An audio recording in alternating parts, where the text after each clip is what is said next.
Dengan berakhirnya tahap pertama pelunasan biaya perjalanan ibadah haji, Kanwil Kemenak Sumsel akan membuka tahap kedua pembayaran BPIH.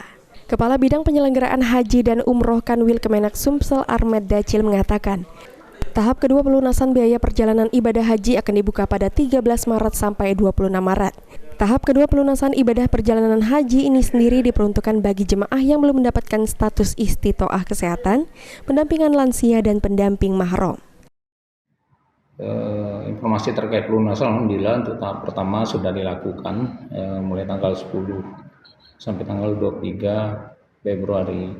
Kemudian untuk tahap kedua nanti akan dilaksanakan lagi tanggal 13 Maret sampai tanggal 26 Maret.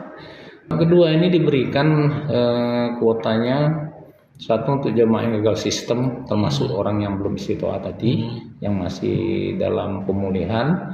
Kemudian bagi pendamping lansia, dan yang tiga yaitu pendamping mahram. Selama tahap pelunasan biaya perjalanan ibadah haji di Sumatera Selatan, Kanwil Kemenak Sumsel mencatat 92% atau sekitar 6.451 jemaah dari kuota 7.012 jemaah yang sudah melunasi. Diharapkan para calon jemaah haji dapat melunasi biaya perjalanan haji agar memenuhi kuota 100% jemaah berangkat haji di tahun ini. Hafidz Zainul, PAL TV.